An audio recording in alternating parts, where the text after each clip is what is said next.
안녕하십니까. CTS의 초대석 강대흥 목사입니다.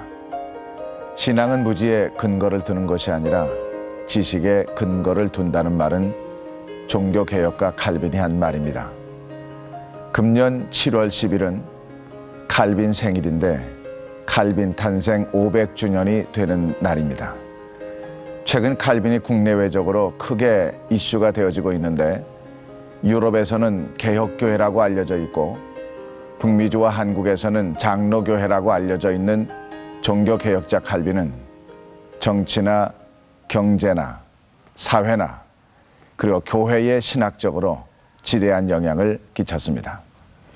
하지만 어느 순간부터 한국 교회는 칼빈의 신학사상과 교리가 희미해져 가는 것은 저만이 갖는 느낌은 아닐 것입니다.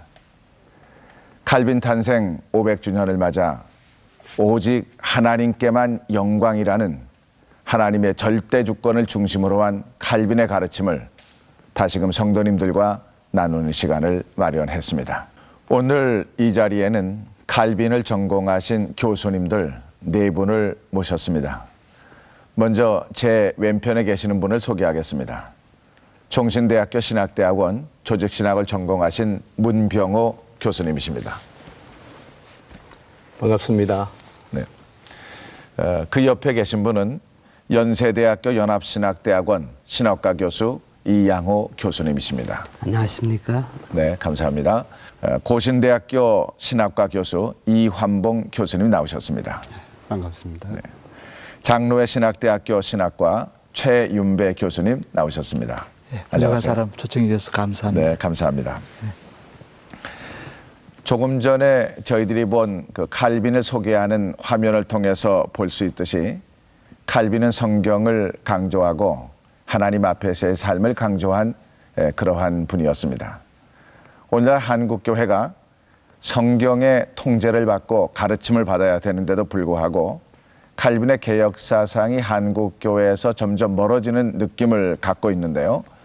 먼저 이환봉 교수님에게 어떤 느낌을 가지고 계시는지 한번 묻고 싶습니다. 예, 칼빈은 다른 여러 종교 개혁자들 중에서 성경의 신적 기원과 절대적 근위를 가장 더 높였던 신학자였고 또 오직 성경으로 교회를 개혁해야 한다라고 하는 그런 개혁자였습니다. 네. 그래서 칼빈은 교회 개혁의 핵심을 오직 성경으로 돌아가자로 모토를 삼았던 개혁자였습니다. 네. 그러한 모토를 따라서 성경을 따라 교회를 개혁하려고 했던 종교 개혁자들의 중요한 표가 개혁되어진 교회는 항상 개혁되어져야 한다라고 하는 그와 같은 표를 가지고 교회 개혁을 주도했는데 그 말 속에는 개혁되어진 교회이기 때문에 네. 변질되어지지 말아야 된다는 것과 네.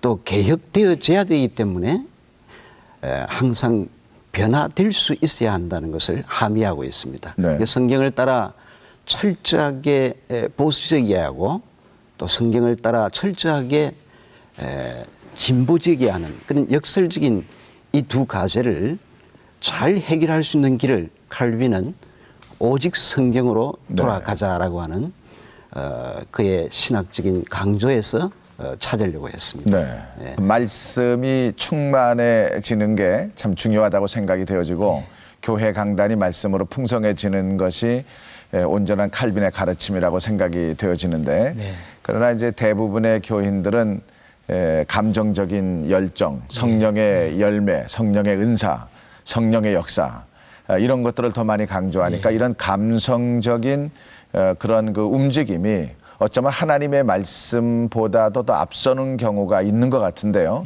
이런 현상들에 대해서 어떻게 생각을 하시는지요? 예. 프린턴 신학교의 비비 오필트가 칼빈이야말로 정말로 성령의 사람이고 성령의 신학자였다. 네. 그런 말을 하거든요. 그래서 봤을 때 이제 우리에게 다시 한 번 더 칼빈은 정말로 성령의 사람이었고 성령 신학자였다.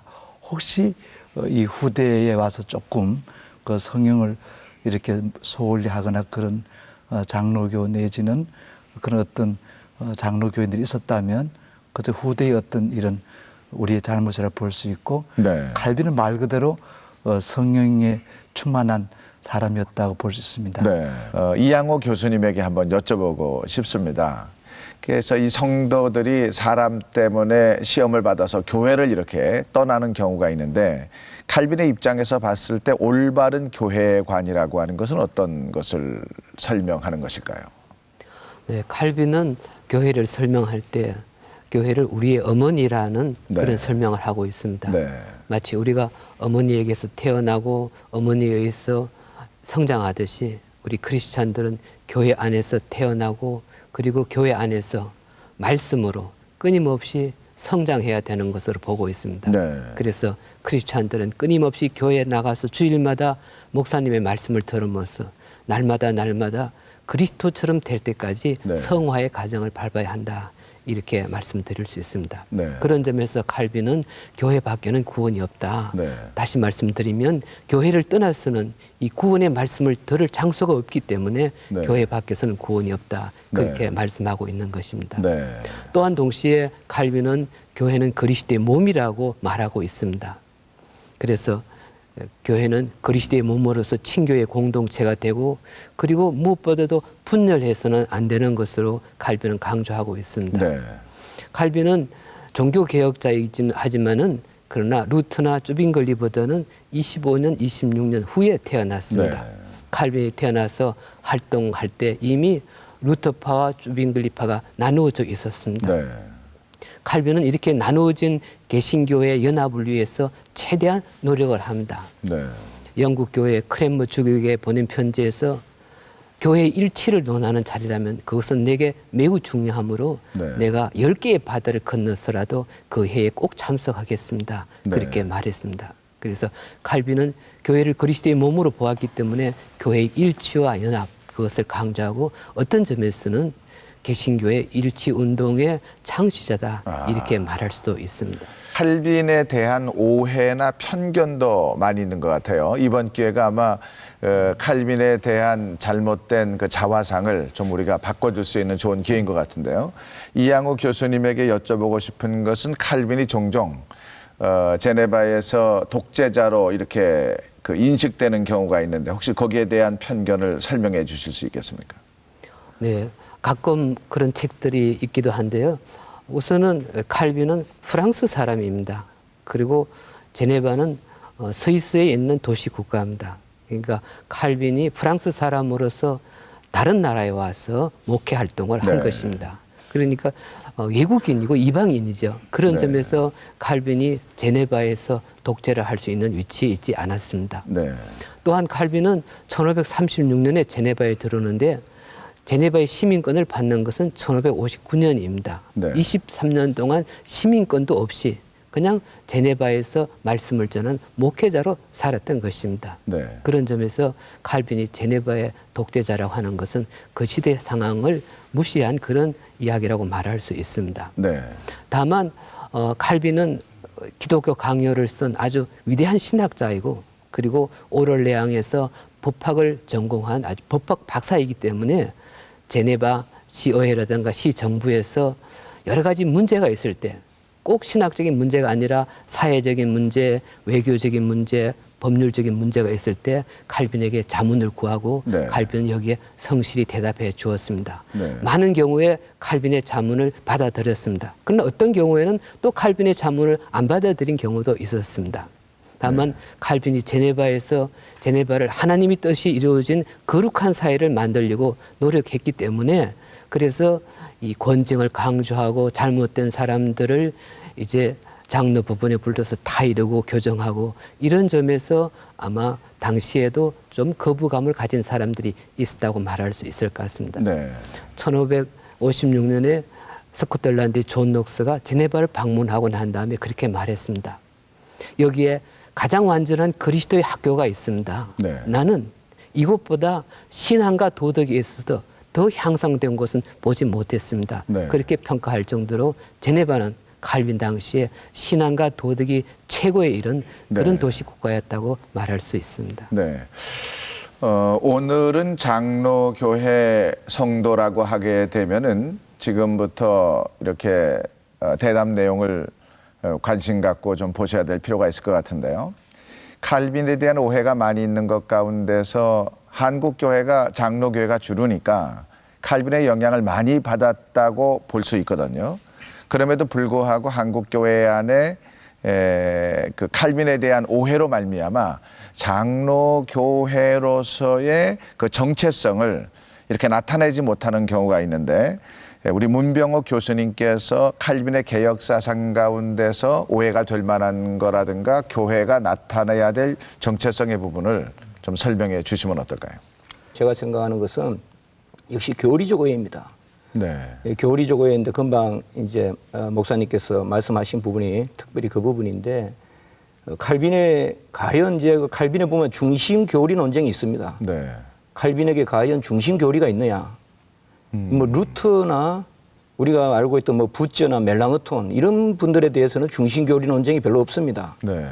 그러나 칼빈에 있어서는 특별히 칼빈에게 있어서 중심 교리가 뭐냐? 그래서 지금까지 대체로 칼빈에게 있어서 중심 교리라는 게 있는데 그것은 예정론이다. 네. 뭐 이렇게 해서 칼빈 이꼴 예정론의 신학자. 네. 이렇게까지 이제 많이 이야기되고, 이 예정론이라는 것을 또 칼빈의 그 고유한 이중 예정론, 상당히 성경적인 진리인데 그 이중 예정론을 인용하면서 칼빈은 선택된 백성에게는 하나님이 절대 은혜를 베풀고 유기된 백성에게는 하나님이 저주로 나타나셔서 아주 그런 엄정한 딱딱한 그런 아주 자르는 그런 신학을 했다. 네. 그런데 실제로 우리가 기독교 강요 1559년판 마지막 판에 가보면 칼빈이 예정론을 성도의 은혜, 감사의 부분으로 이치시킵니다. 네. 그 말은 뭔가 바로 기도하고 같이 묶어서 다루거든요. 네. 그런 것을 봤을 때는 칼빈에게 있어서 예정론이라는 것은 믿는 사람들의 자기 감사예요. 네. 자기 감사가 근본 교리가 되는 거지, 믿는 사람, 믿지 않는 사람을 나누는 그런 것은 아니었단 말이죠. 네. 그래서 우리가 그 칼빈에 있어서 그러면 중심 교리가 뭐냐 이런 것을 생각해 볼 수가 있습니다. 네. 근데 저는 최근에 어느 교회에서 칼빈의 그 신학자 칼빈이라고 이제 제목을 가지고 좀 나누면서 칼빈에게 있어서 중심 교리는 한 14가지 된다. 네. 그렇게 해가지고 14가지를 쭉 설명한 적이 있습니다. 네. 제가 혼자 이렇게 생각하면서. 그럼 뭐냐 하면 칼빈에게 있어서 중심 교리는 어떻게 보면 없습니다. 왜 없느냐? 전부 성경을 쫓아간 신학을 했기 때문에. 아까 모두에 잘 말씀하셨지만은 솔라 스크립추라, 이것이야말로 칼빈의 신학이고 칼빈 신학의 정수고 백미거든요. 네. 솔라 스크립추라를 우리가 루트에게 말하기 어렵습니다. 네. 칼빈에게만 솔라 스크립추라라고 할 수 있는 것은, 루트는 상당히 그 주제 중심적 그런 그 신학을 했다고 볼 수도 있습니다. 어떤 면에서는. 네. 그러나 칼빈은 우리가 보면 성경을 쫓아가는 다관점적 신학을 했습니다. 네. 창조주 신학, 그렇게 창조주 하나님, 구속주 하나님의 관점, 그다음에 우리 인간의 그 사람의 어떤 그런 지식으로 말하면 원형상으로서의 사람, 네. 타락한 형상으로서의 사람, 또 회복된 형상으로서의 사람, 그 많은 관점에서 이렇게 보고 있습니다. 네. 그 중에서 특별히 저에게 그 중에서도 그래도 중요한 교리가 있다면 뭐냐? 저는 개인적으로 성도와 그리스도의 연합이라고 저는 생각합니다. 네. 특별히 그리스도께서 지금도 중보하시고 과거형 그리스도가 아니다 이거죠. 다 이루신 예수 그리스도께서 지금도 우리를 위하여 중보하신다. 네. 그렇기 때문에 성도의 전 구원 과정을 그리스도께서 주장하시고, 성도들은 우리가 요한복음 14장 13절 14절 이런 데 말씀이 나오지만은 바로 보혜사 성령을 받은 성도들은 무엇이든지 주께 구하여 주님이 친히 행하는 이런 은혜를 누릴 수 있다. 이제 그런 부분들을 네. 칼빈 신학의 우리가 중심 교리라고 볼 수가 있습니다. 네. 이완병 교수님에게 여쭤보고 싶습니다. 그 그리스도를 마음속에 모시고 주님같이 살아야 됨에도 불구하고 사실 그리스도인의 삶이라고 하는 게 하나님에게서 이제 멀어지는 경우를 쉽게 우리가 발견할 수 있거든요. 이런 그 풍조라고 그럴까요? 이런 그런 그 흐름에 대한 어떤 좀 코멘트를 해주시겠습니까? 예, 우리가 받은 그 구원에 합당한 네. 그리스도와 연합한 자로서의 그 신앙의 삶이 뒤따라야 되는데 네. 우리의 신앙과 삶이 이원적으로 분리되어져 있는 이러 가지 모습들을 네. 우리 한국 교회의 그리스도인들의 실제적인 삶에서 우리가 많이 발견을 하게 되었습니다. 네. 근데 칼빈이 강조했던 이 그리스도인의 삶의 그 윤리의 핵심은 자기 부정이었습니다. 자기 부정. 성경의 말씀을 따라 철저하게 자기를 부정하고 네. 오직 하나님의 뜻에 일치한 삶을 살아야 한다는 것이 칼빈의 강조였습니다. 네. 거기에 비해서 오늘날 현대인들은 자기 부정이 아니라 자기 실현, 자기 스스로 자신의 노력을 통하여서 하나님의 경지에 이름으로 네. 자신의 삶을 완성하고 행복을 추구할 수 있다고 하는 것이 오늘날 세상 사람들의 그 윤리의 핵심적인 원리가 되어져 있는데 네. 이런 면에서 우리 한국교회 그리스도인들이 보다 더 성경에 일치하는 삶을 살기 위한 새로운 노력을 네. 우리가 칼빈에게서 배워야 되지 않느냐. 네. 뭐 예를 들면은 새벽 기도를 가서 열심히 기도하고 돌아오는 골목 담벼락에 이렇게 나와 있는 호박을 따서 자기 집에 가서 삶아 먹는 네. 이런 기도하고 나오다가 남의 것을 가져가는. 예. 네. 이런 어떤 그 교회 안과 교회 밖 또 신앙과 삶이 네. 분리되어져 있는 것은 네. 우리 한국 교회가 철저하게 말씀에 복종하는 이런 실제적인 삶에서의 훈련이 많이 결여되어 있었지 않는가. 네. 그런 면에서 우리가 참 새로운 반성을 하고 칼빈에게서부터 배워야 된다. 네. 교수님들을 모시고 대담을 하면서 느끼는 게 뭐냐면은 참 이게 강의 같기도 하고 설교 같기도 하고 또 그러면서도 동의가 되어지고 그러면서도 이게 칼빈 선생님 말씀만 듣는 사람들은 저래가지고 어떻게 내가 예수를 믿을 수 있겠는가 이런 생각도 가질 수가 있을 것 같아요. 과거에 저희들이 어렸을 때는 이 말씀대로 살려고 상당히 몸부림치고 이렇게 몸부림친 이런 그 삶에 비교해 봤을 때 요즘 사람들이 너무 쉽게 예수 믿지 않는가 윤리의식이 좀 너무 소홀하지 않는가 이런 개인적인 생각이 드는데요. 칼빈 학자로서 최현보 교수님의 의견을 좀 듣고 싶습니다. 저는 특히 이제 칼빈의 이런 어떤 윤리하고 오늘날 그 한국 특히 장로교회의 그 윤리 약화 문제를 한 3가지 정도를 한번 짚어보고 싶어요. 네. 첫 번째는 뭐냐 하면 사실은 그 루터나 칼빈이 종교개혁 할 때에 사실 그 중세가 그 윤리적으로 그 점수를 매긴다 그러면 거의 그 낙제 점수였지 않습니까? 네. 그래서 그걸 이 로마 가톨릭 교회도 이미 그 알았습니다. 네. 그래서 루터가 1917년 10월 31일 날 종교개혁하기 몇 달 전에 네. 로마 가톨릭 교회는 라테란내에서 모여서 네. 우리도 이 심각한 이 중세 도덕의 문제, 악소의 문제를 개선하자고 로마 가톨릭 교회가 먼저 종교개혁을 했어요. 아, 그래요? 근데 문제는 뭐냐면 오히려 루터보다도 4, 5개월 미리 종교개혁을 했는데도 후대 학자들은 천주교를 보고 종교개혁을 안 그러고 루터에게 종교개혁의 왕관을 씌워줬거든요. 네. 그 차이는 제가 볼 때는 이 천주교의 그 유명한 이부 그 꽁가르라는 분도 동의를 합니다. 즉 천주교는 도덕의 문제, 이 윤리 문제가 있을 때에 그걸 다시 윤리의 문제를 가지고 해결하려고 했어요.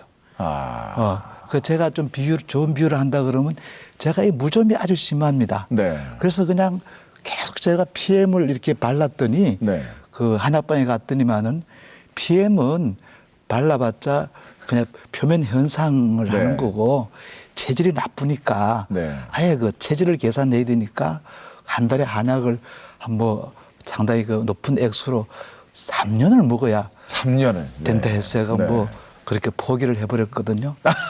결국은 이제 이 그 로마 가톨릭 교회는 네. 이 무좀이라는 외적인 그런 윤리 문제가 있을 때에 그저 윤리 문제로 장기 그 치료를 PM으로 이렇게 포기했구만요. 해결한 거예요. 네. 그러니까 루터는 이걸 종교 문제로, 네. 즉 신앙 문제로 해결했다고 보는 거죠. 네. 저는 그래서 우리 한국 교회에 만약에 이 특히 한국 교회에 윤리나 악습의 문제가 있으면 있을수록 윤리나 악습을 비판하지 말고 네.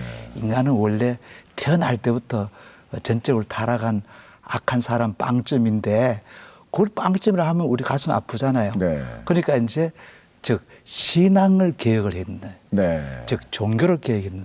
그러면서 우리는 이 한국 교회에서의 윤리 문제가 어두우면 어두울수록 다시 참 신앙이 뭔가, 네. 참 진리가 뭔가.